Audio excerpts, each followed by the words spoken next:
들으신 에피소드이고 또 우리가 매년 크리스마스 때마다 주목하는 또 내용이 아닌가 싶습니다. 그럼에도 불구하고 항상 새로운 깨달을 점이 있고 또 우리가 살펴봐야 될 점이 있죠. 말씀을 하기 전에 잠깐 광고 말씀 하나 드리겠습니다. 이번 주에 가정의 달 사행시 이벤트 많은 호응 가운데 진행 중입니다. 무려 1개의 게시글이 지금 올라와 있어. 이 주옥 같은 1개의 게시글. 그래서 그 아이들을 좀 독려하고자 하는 취지도 있으니까요. 집에 자녀가 계신 분들은 한번 이음 가족으로 사행시를 지어보게 하시면 좋을 것 같고, 아이고 여러분 이제 조금 그나마 임시 공간에서 정착된다 싶었는데 예배 시간 변경이 조금 있어요. 한 부분은 감사한 일인데요. 분당 우리 교회에도 이렇게 대면이 딱 열리자마자 폭풍같이 예배 드리고자 하는 분들이 몰려들고 있습니다. 그래서 드림센터에만 1000명이 넘게 11시 예배에만 1000명이 넘게 모인다고 합니다. 근데 우리가 공유해서 쓰는 공간이 있다 보니 이 공간이 너무 모자른 거예요. 그래서 어린이 예배가 801호에서 11시에 드리고 있었는데 어린이 예배가 9시로 옮겨지고 801호를 그 11시 시간에 영상 예배 공간으로 좀 써야 할 상황이 되었습니다. 그래서 초등학교 부모님들에게 양해를 구하고 그러다 보면은 형제간에 같이 나와야 되는 또 미취학 아동들도 있잖아요. 그래서 미취학 부서 같은 경우는 그런 아이들을 위한 9시 예배가 또 마련이 되고 11시에도 여전히 예배가 있으니까 참고하셔서 오면 좋겠습니다. 어떻게 보면은 참 공간이 모자르다 한편으로는 복된 일입니다. 그래서 우리가 선한 마음으로 기쁜 마음으로 그 어려움에 좀 동참하기를 바라겠고, 이게 시간 변경을 드리는 부분에 대해서는 죄송한 말씀을 전해드립니다. 그 때문에 준비하셔야 되는 선생님이나 부모님들이 힘드신 부분이 있을 텐데 하나님께서 그 부분에 대해서 넉넉하게 받아들이시면 다 보상해 주실 줄 알고 은혜로 채워주시리라 또 생각이 듭니다. 그런 가운데 오늘 말씀 살펴보도록 할게요. 쫓겨난 이들에게 오신 하나님이라는 제목이에요. 왜 이런 제목을 정했냐 하면 여기서 굉장히 중요하게 등장하는 단어 있죠. 굉장히 유명한 임마누엘. 무슨 뜻이죠? 하나님이 우리와 함께 하신다라는 뜻입니다. 그것이 얼마나 중요한 의미를 갖는지 좀 살펴보고자 합니다.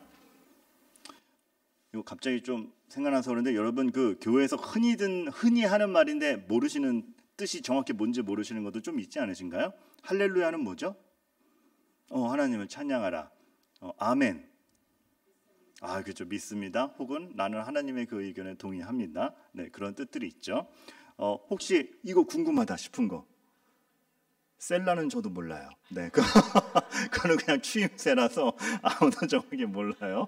네, 그래서 우리가 버릇처럼 쓰는 말이라도 어떤 의미를 갖느냐를 항상 알면서 가면 좋겠다 차원에서 오늘 임마누엘이 나온 김에 잠깐 다뤄봤고요.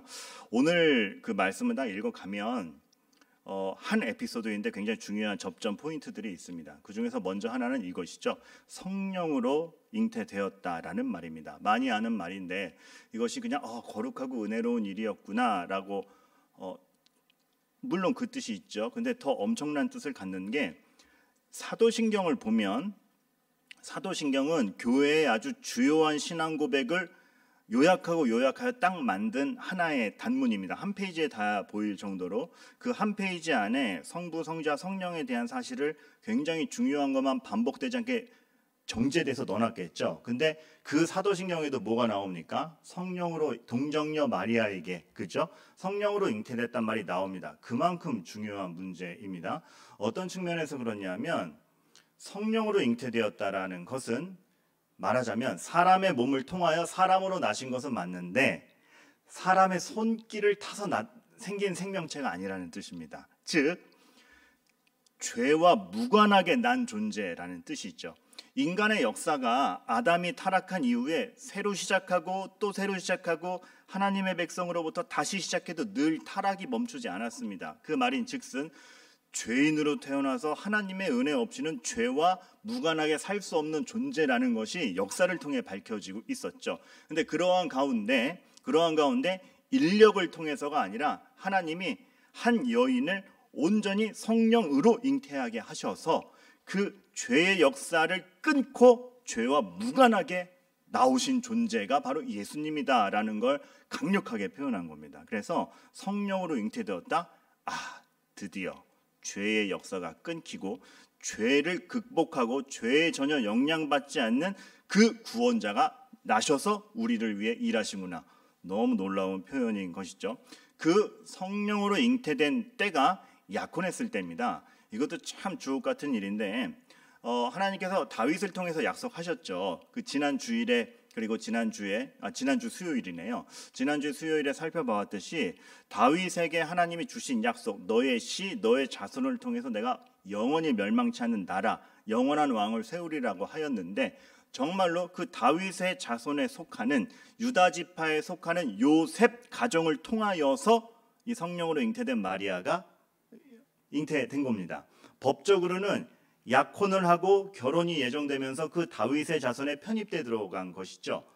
죄와 무관한 신적인 잉태를 했는데 그 인간적 혈통에서는 하나님의 약속대로 다윗의 혈통 안에 편입되는 그러니까 이 땅의 일과 하늘의 일이 합쳐지는 굉장히 중요한 두 마디인 거예요. 성령으로 잉태되는데 약혼한 상태에서 그 요셉의 가정에서 하나님은 그 자신의 역사를 우리들 안에서 이렇게 행하시는 걸 보게 됩니다.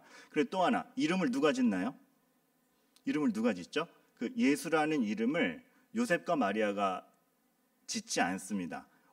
물론 요셉을 통하여 짓지요. 그 당시 그 이름을 짓는 거는 아버지로서의 굉장히 중요한 관례였기 때문에, 그런데 천사가 알려주는 이름으로 짓죠. 그 이름이 낳기 전에 미리 정해졌다라는 그 사실도 굉장히 중요한 일입니다. 왜냐하면 뭘 보여줍니까? 지금 이 예수의 탄생이 임의로 된 일이 아니라, 즉 태어났더니 얘 이름 모르지가? 여보, 얘 이름 뭘로 하면 좋겠어? 수라고 지었수? 넌 예수다. 이게 아니라 임의적으로 일어난 일이 아니라 하나님께서 이미 준비하셨고 이름도 지으셨고 미리 예정된 하나님의 뜻 안에서 하나님의 준비 가운데 난 존재라는 것을 보여주는 것, 이름이 천사를 통해서 이미 지어졌다라는 사실입니다. 게다가 그 마리아의 처녀의 몸에서 잉태하였다라는 것은 이미 몇백 년 전에 이사야 선지자를 통해서 예언된 바이기도 하죠. 이사야 7장 14절에 보면 처녀가 잉태하여 아들을 낳을 것이요 그 이름을 임마누엘이라 하라는 말씀이 몇백 년 전에 나옵니다. 그 당시 역사적 정황에서는 남유다가 아람 왕과 북이스라엘의 합동 공격으로 굉장히 위기에 처해 있을 때입니다. 그 벌벌 떨 때에 하나님께서 유다를 지키겠다라는 선언과 함께 너희 민족의 구원자를 내가 보낼 거야. 그 구원자에 대한 징표가 처녀가 잉태하여 아들을 낳을 거야 라고 하셨던 그것. 그 당시로서는 그 왕이었던 아하스로서는 그게 뭔 뜻이야 했겠죠. 그런데 그것이 단지 그 당시의 정쟁의 상황에서의 우위를 점하겠다 정도가 아니라 죄인으로 살아갈 이 인간들의 죄인의 판도를 의인으로 바꿔놓을 구원의 진정한 왕, 구원자를 보내겠다라는 것을 이미 이사야를 통해서 몇백 년 전에 예언하셨던 거고, 그 말씀 그대로. 그러니까 모든 정황을 딱 알 수 있게 무엇대로? 하나님의 계획대로 하고 있어 지금. 하나님이 실언하신 것이 없고 하나님이 무관심하신 사실이 없고 하나님이 말씀하신 대로 그 혈통을 따라 신적인 능력으로 이 일들을 해나가고 있다라는 것을 모든 정황과 족보와 상황으로 맞추시는 것이죠. 그래서 참 이 마태의 글을 읽다 보면 그 당시에 어떤 다른 여러 글들, 예를 들어서 어떤 영웅이나 신화의 탄생을 보면 그 사람이 얼마나 신비하게 태어났는가, 그리고 그 사람이 얼마나 권세를 가졌는가, 이런 것에 초점이 맞춰져 있는데 마태의 기록은 단지 그 정도가 아니죠. 그러니까 옛날에 우리나라도 제가 박씨니까 그거밖에 모르는데 박혁거세가 아래서 태어났다. 어머 신기해 이거잖아요. 근데 이건 신비하다가 아니라 얼마나 하나님의 약속대로 되었느냐에 초점이 있는 것이죠. 하나님이 말씀하신 것을 얼마나 지켜내고 계시고 그 옛날부터의 역사를 하나님이 잊고 계신가를 분명하게 보여주는 선언들인 것입니다. 게다가 그 왕의 이름이 무엇이냐? 임마누엘이라는 뜻을 갖는다. 하나님이 우리와 함께 계신다이죠. 이것도 참 그 당시에 여러 신화들과 대비되는 부분이에요. 모든 신화들의 어떤 이름과 어떤 그 사람의 정체성을 밝히는 것은 그가 얼마나 능력이 있는가, 얼마나 위험이 있는가, 큰가에 초점이 맞춰져요. 그 이름 자체가. 그런데 하나님은 다르죠. 진짜 하나님인 나는 내가 진짜 신경 쓰는 거 너희와의 관계다. 내가 너희와 함께하는 게 제일 중요하지 내 능력 뽐내는 거 그런 거에 초점이 있지 않다. 그리고 너희와 정말 함께하기 위해서 약속대로 인간의 몸을 입고 너희 가운데 내가 왔다. 이렇게 말씀하시는 것이니 얼마나 신비하면서도 또 따뜻한 말씀인지 모르겠습니다. 그래서 이 부분들을 정리하면 이렇게 정리할 수가 있겠어요. 이 예수님이 오신 것은 그냥 벌어진 일이 아니라 하나님의 너무나 말하자면 디테일한 준비, 자신의 말씀대로 이루고자 하는 여러 가지의 준비, 그리고 하나님이 약속하신 바대로 세밀한 부분까지 어떤 그 혈통 하나까지 챙기시면서 약속한 바대로 이루신 일이고, 그 약속한 바대로 오신 예수님은 어떤 분이다? 죄와 무관한 분이다. 그 누구도 죄와 무관하지 않았는데 죄와 무관한 분이고, 그렇기 때문에 우리를 죄에서 구원할 수 있는 왕이다. 근데 또 하나, 그 왕이 거리감이 있는 것이 아니라 그 왕이 우리와 함께 계시다라는 것을 지금 이 18절에서 25절 쫙 설명하고 있습니다. 모든 일은 임의적인 것 같죠. 어떤 몇백 년 전부터 혹은 몇천 년 전부터 이렇게 일관성 있게 이루어지는 일이란 인간에게 없습니다. 근데 하나님은 그 역사를 초월하셔서, 시대를 초월하셔서 그 약속대로, 그 의도대로 이루고 가시죠. 조건이 유리했던 것도 아닙니다. 이스라엘의 역사를 보면 그 부침이 얼마나 심합니까? 사실 다윗 때랑 솔로몬 초반 때 잠깐, 그리고 종교개혁을 했던 왕들 잠깐 빼고 계속 타락의 역사였는데, 조건이 그러함에도 불구하고 악으로 가득 찬 곳에서 하나님은 자신의 의도를 예정대로 실행하고 계셨다라는 그 놀라움, 그리고 그것이 자기를 뽐내기 위함이 아니라 우리를 위한 것이고, 그거의 최종 단계로서 내가 진짜 너희와 함께 있을 거야를 오셔서 보여주시는 이 위대함이 이 말씀 속에 묻어 있습니다.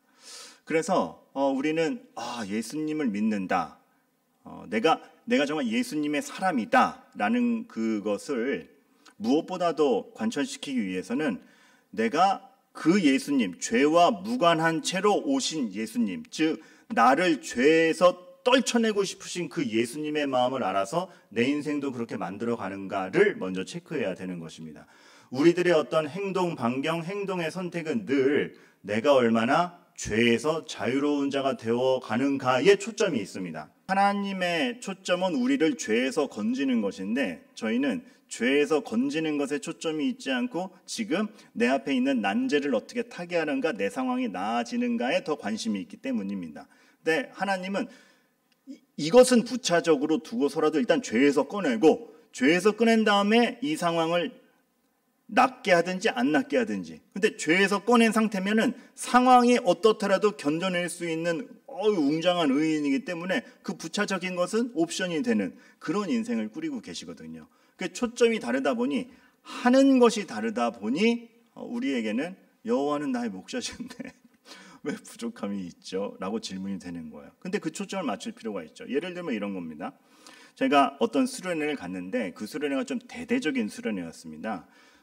그 당시에 그 교회에서 정말 대대적으로 기획을 해서 초등학생 고학년부터 중고까지, 그래서 우리가 세대를 다 아우르면서 정말 하나님 말씀 안에서 하나가 되는 걸 보자라고 해서 그 교회에서도 부담이 되었는데 초등학생부터 고등학생까지 함께하는 수련회를 준비했던 거예요. 그러니까 얼마나 많은 준비를 했었고 얼마나 많은 기대가 있었고, 사실 그 연령차가 크기 때문에 본인 준비한 사람들 긴장을 했겠습니까?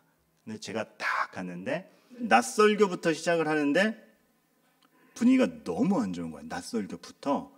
아이들은 뭐 말할 것도 없이 선생님들 다 표정이 일그러져 있는 거예요. 왜 그럴까? 이렇게까지 분위기가 안 좋을 수 있었나 싶었는데 행간을 알아보니 선발대가 이 수련회가 너무 잘 되게 하고 싶은 나머지 선발대가 하루 전에 와가지고 모든 간식 다 사놨는데, 특별히 첫날 저녁은 무조건 고기를 먹어야 된다라고 하면서 저희가 자비로 고기를 사겠습니다, 막 그런 사람들까지 와서 고기를 이만큼 산 거예요. 그래서 첫날 저녁, 첫날 간식은 아무 걱정하지 말고 우리에게 맡기세요라고 해서 먼저 와서 냉장고에 다 잼겨놨는데, 여름 수련회였거든요. 근데 하루 전에 잼겨놓고 냉장고를 안 킨 거예요. 그래가지고 다음 날 딱 낮이 되었는데 선발 때는 이렇게 위풍당당하게 기다렸죠. 그래서 맞이에 이게 버스가 도착하면 첫 번째로 이제 냉장고 안에 넣었던 아이스크림부터 주려고 그랬는데 다 녹았죠. 하나도 못 줬죠. 그러니까 아차 싶은 거죠. 고기 보니까 벌써 다 상했죠. 그래서 그거를 처리하는 것도 곤욕인데 고기 파티가 단숨에 라면 파티가 될 위기에 놓인 겁니다. 그래서 오늘 저녁은 뭐 먹어? 어떡하지? 빨리 라면 사와.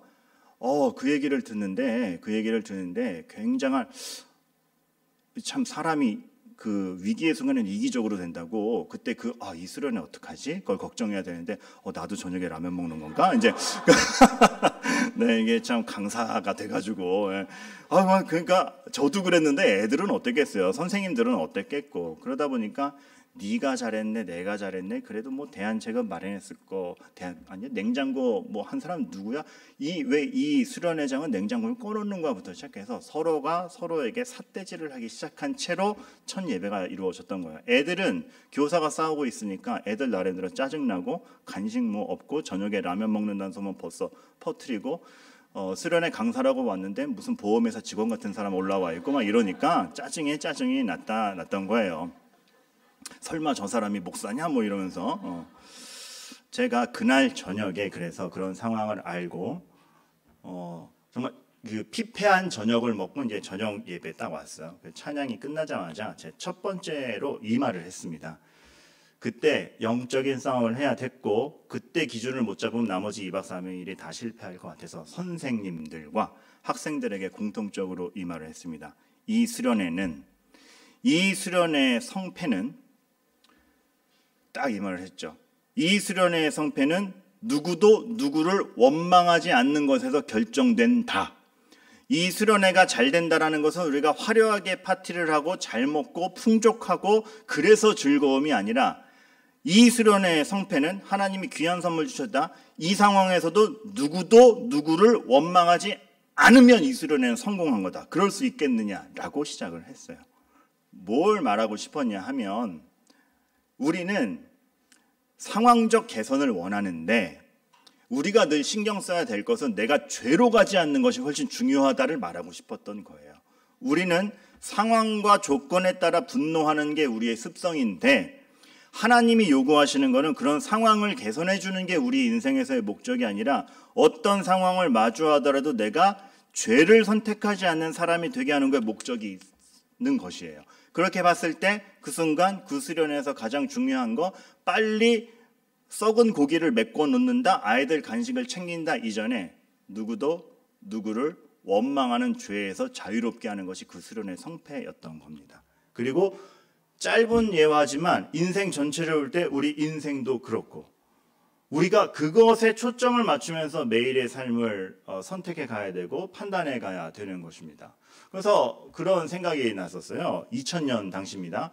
그때 2000년 당시만 해도 대학생 입장에서는, 그리고 대학생 아니라도 초반 직장인들도 본인이 개인 노트북 갖는 거 그렇게 흔치 않을 때입니다. 2000년만 해도 22년 전. 주원아 믿기지 않지. 그때 개인이 노트북을 갖는 게 원활치도 않았어. 아니 제가 왜 이 설명을 드리냐면 제가 몇 개 옛날 예화를 들었더니 중고등부 아이들이 제가 되게 핍절한 삶을 산 줄 알고 당연한 노트북 하나가 이렇게 개인에게 다 제공될 수 없었던 시대입니다. 그런데 그때 어떤 말하자면은 공모전이 있었던 겁니다. 어떤 공모전이 있었고 그 공모전에 참가해서 1등하면 삼성에서 주최하는 거였는데 1등이 노트북이었어요. 그래서 너무 갖고 싶었어요. 그리고 너무 필요했고 그 당시 제 전공이 또 제 두 번째 전공이 신문방송 광고학이었기 때문에 이런 노트북이 필요했고 기도하는 가운데 그 공모전에 참여했습니다. 그러고선 교회를 딱 가서 이제 기도 제목을 부탁하려고 그러던 찰나인데 갑자기 그 청년부 전체 모임에서 청년부에서 굉장히 유력한 공부 잘하는 형이 있었거든요. 근데 그 형의 기도 제목을 광고 시간에 얘기하는 거예요.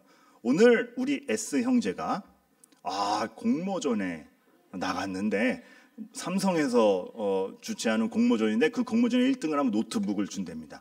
그 S 형제가 지금 노트북이 없는데 하나님께서 우리 S 형제 같이 공부 잘하는 친구에게 노트북을 주시면 얼마나 감사하겠습니까? 우리 이 S 형제가 공모전에서 잘 되도록 다 같이 합심하여 기도하겠습니다. 그리고 S 형제의 공모전을 위해서 기도하는 거예요. 나랑 똑같은 공모전인데. 그래서 다 같이 기도할 때에 제가 통성으로 기도했겠습니까? 못했겠습니까? 마음속으로 기도했죠. 모두가 S 형제에게 공모전의 은혜를 모든 경쟁자를 제치고, 하나님 그러나 저는 저만 저를 위해서 기도하는 그 아이러니한 상황. 공모전에 그 선배가 됐어요. 공모전에 그 선배가 됐고 다들 축하하는 거죠. 됐다 그러니까 다들 축하하고, 야 역시 하나님께서 우리 S 형제를 사랑하사 모든 경쟁자를 물리치게 하셨습니까? 하셨습니다. 나는 뭐야? 라가 되는 거죠. 하나님 날 덜 사랑하시나? 그때 물었어요. 하나님 그래요. S 형님 탈만합니다. 근데 하나님 S 형님에게는 노트북을 타는 걸로 응답하셨고 격려해 주셨잖아요. 그럼 하나님 제 기도에 대한 응답은 도대체 뭐예요를 진지하게 물었던 기억이 나요. 그때 하나님 마음속으로 싹 주시는 말씀이, 너에게 주는 응답 기가 막힌 거 준비했지. 자, 사랑은 시기하지 아니하며 실천할 수 있겠느냐? 진심으로 그 형님 축하해 줄 수 있겠느냐? 너 노트북 정말 필요했지? 있으면 유리할 것 같았지? 없으면 안 될 것 같지? 근데 없어도 모든 일이 합력하여 선을 이루리라. 진짜 믿을 수 있겠냐? 네가 어떤 요건이 채워져서가 아니라 그 상태로 진짜 하나님 사람으로 사랑 실천할 수 있겠냐? 시기하지 않을 수 있겠냐? 그리고 모든 것이 합력하여 선을 이루고 믿느냐? 이 말씀이 훅 오는 거야. 그게 너에게 주는 보물이다. 그런 겁니다. 하나님이 각자를 다 다루어 가시는 방법이 다른데, 하나님의 초점은 우리를 죄에서 자유롭게 해서, 죄에 갇혀 있다면 시기하는 사람일 뿐이요, 죄에 갇혀 있다라면 하나님이 합력해서 선을 이룰 거에 대한 신뢰 없이 불평만 늘어놓을 인간이 죄에서 자유롭기 때문에 이것을 확신해 가는 과정, 하나님이 우리 인생으로 두신 겁니다. 근데 그렇다면 이런 질문이 생기죠. 그럼 그렇다면 정말 하나님은, 아이고 본인은 계획만 짜시고 우리한테 다 체험하게 하시는 그 하나님은 도대체 우리 삶의 형편이 어떤지 아시긴 하시나? 그래, 좋다 이거야. 그럼 그거를 맞닥뜨리는 우리 삶이 얼마나 힘들고, 그거를 이겨내야 되고 고민해야 되는 우리 삶이 얼마나 고통스러운지 아시기나 하시나? 네, 그래서 임마누엘입니다. 하나님이 우리와 함께 계시는 방법이 우리 안에 들어오셔서 함께 하신다는 거였기 때문에, 멀리서 관망하시는 하나님이 아니라 나도 니네랑 똑같은 입장이 돼서 거기서 죄 없이 살아내는 거를 내가 해볼게, 그리고 해줄게, 그리고 된다 보여줄게, 그리고 니네들 나한테 접붙여서 데려갈게. 이게 하나님인 겁니다.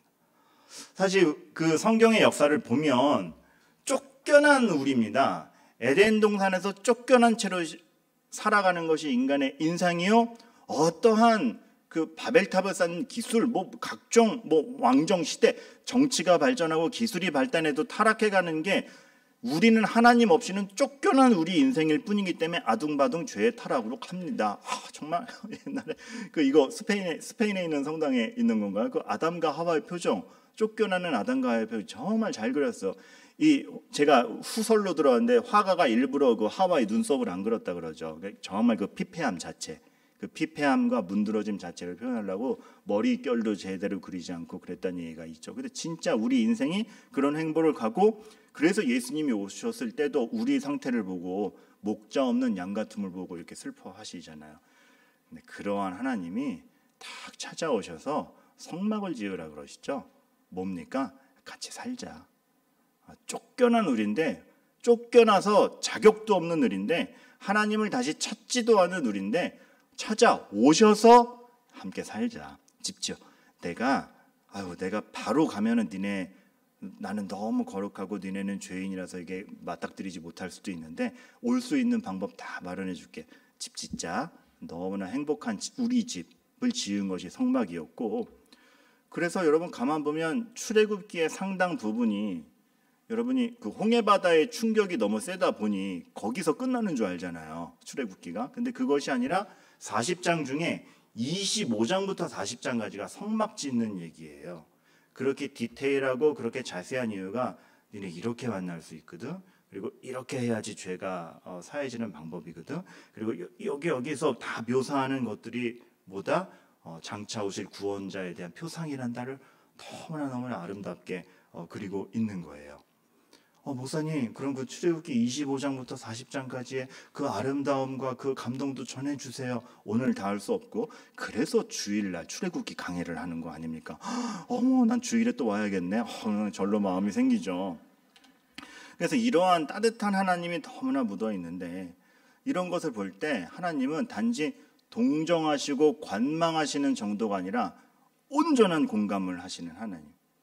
정말 그렇게 함께 하시고자 하는 하나님이 인간의 몸을 입고 인간의 형편에 오셔서 어떠한 혜택도 없이 갓난쟁이로 오셔서 그 성장의 몸부림까지 하시며 우리 입장을 이해하시고 우리의 죄를 대신하시려는 그 탄생 비화가 오늘 말씀에 있는 것인데, 거기서 우리는 와, 이렇게까지 우리에게 온전한 공감을 하시는구나에 대한 감동이 있는 것이죠. 그래서 저는 참 반복해서 읽을 때마다 그 말씀에서 이렇게 뭉클함 없이 지나간 적이 없는 한 구절이 있어요. 어떤 구절이냐 하면 요한복음 11장 15절. 예수께서 우시더라.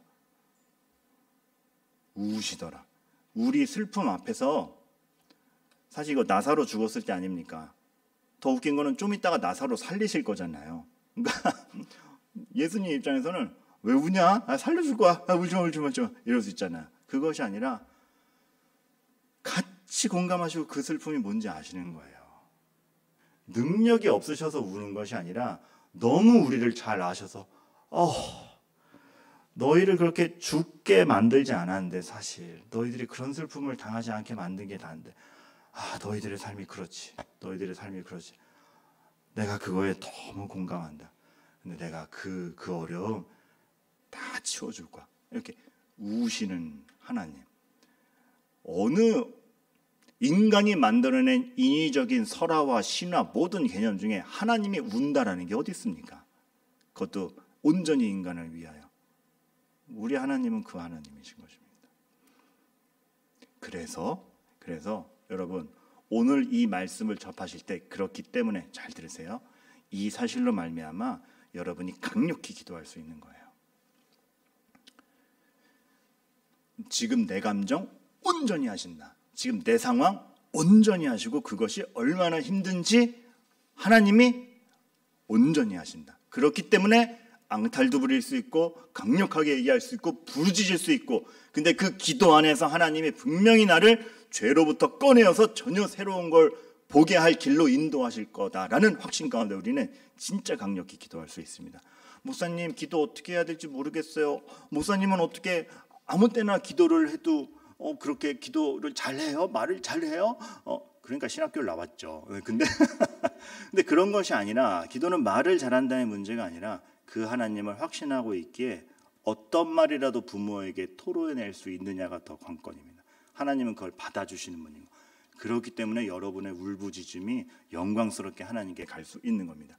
이 사실로 임마누엘의 하나님으로 말미암아 강력히 기도할 수 있습니다. 그리고 이 사실로 말미암아 우리 삶의 기준점을 잡을 수 있습니다. 죄로부터 자유로운 것이 무엇인가를 선택해 가는 과정들.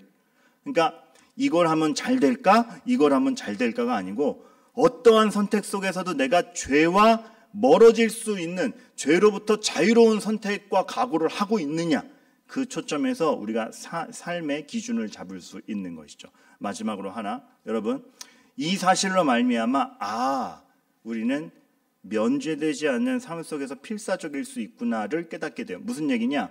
예수님이라고 하여 면제되지 않았습니다. 무엇이? 그 아기 때의 그 유약함이. 예상해 보건대 아기 때 해야 될 볼거리, 열람 다 하셨겠죠. 옹알이 다 하셨겠죠. 그 몸의 발전을 기다리셔야 되겠죠. 그 구원자께서 어떠한 것도 면제되지 않으셨습니다. 겨울이 왔는데 춥게 입으셨으면 감기 걸리셨을 겁니다. 배고프고 굶주릴 때 배고프다고 하시잖아요. 특혜가 없습니다. 예수님마저도 특혜가 없고 어떤 인간의 몸을 입고 이 땅을 살아가는 현실에서 면제된 것이 없습니다. 고스란히 체감을 하는데 그것이 정상이라는 겁니다. 그리고 그 안에서 그 동일한 조건에서, 악인과 선인이 그 동일한 조건에서 선인으로 살아남을 수 있는가를 바라보시고 우리 삶을 이끌어가는 게 바로 기독교인의 그 영광됨. 바울이 배가 난파당했을 때 난파당하기 전에 하나님이 먼저 알려주시죠. 어떻다고? 아무도 죽지 않을 거라고. 근데 바울의 태도가 어떻습니까? 아무도 죽지 않을 거라고 그러니까 아무것도 안 합니까? 하나님이 다 살려주신다고 하셨으니 필사적으로 방법을 강구해서 무슨 짐부터 뺄 건지, 배가 부셔졌을 때 이 뭘 잡고 버틸지, 저 해안가까지 갈지 필사적으로 버티지 않았습니까? 필사적으로. 면제되지 않는 가운데 필사적으로 살아내는 그 현명함, 그 하나님의 뜻을 분별하는 분별. 우리가 보통 믿음이 있다라면 특혜가 있을 거라고 생각해요. 근데 물론 신비한 역사들은 있습니다. 생각지 못한 반전, 이런 응답, 개인마다 간증거리가 있으신 분도 있을 겁니다. 그게 없다라는 것이 아니라 일반적인 상황에서는 특혜 없이 하나님께서 우리 삶을 이끌고 가시는데 그 안에서 보존하고 계시니 필사적인 겁니다. 그것이 편법이 아니고 부당한 방법이 아닌 채로 필사적인 겁니다. 그때 하나님께서 우리 삶을 이끌어 가시고 응답하신다는 것이죠. 지금 오늘도 이제 예배 끝나고 회의가 있지만 우리 예배당 공사를 위해서 우리 인테리어 팀이 얼마나 필사적인지 몰라요. 그 제한된 예산, 제한된 공간, 뭐 하려고 그러면 자꾸 풀리지 않는 일들, 어떤 법적 문제, 이런 것들이 고스란히 와요. 그래서 굉장히 필사적이에요. 근데 필사적인데 순간순간마다 어떻게든 더 이것이 영광스러운 공간이 되어야 하는가, 상대방을 존중하며 하는가, 그 일반 사람들처럼 그래서 빨리 하란 말이야 이런 식으로 하지 않고 어떻게 하나님의 사람으로서의 그 디그니티를 지키면서 가는가, 필사적인 거죠. 필사적인 거죠. 우리가 그러기를 바라는 겁니다. 여러분, 하나님 눈물을 흘리시는 하나님입니다. 그렇기 때문에 여러분 그 하나님께 강력히 기도할 수 있고, 그래서 그 눈물 흘리시는 하나님이 여러분을 죄 가운데서 건지시는 하나님이시기 때문에 여러분의 삶의 기준점은 내가 죄에서 얼마나 자유롭냐이며, 그러한 현실을 살아갈 때 면제되지 않는 여러 가지 상황들이 있지만 그것이 이상한 것이 아니라 그 삶 속에서 필사적인 아둥바둥을 정직히 행할 때 하나님이 여러분의 삶을 돌보실 것이라는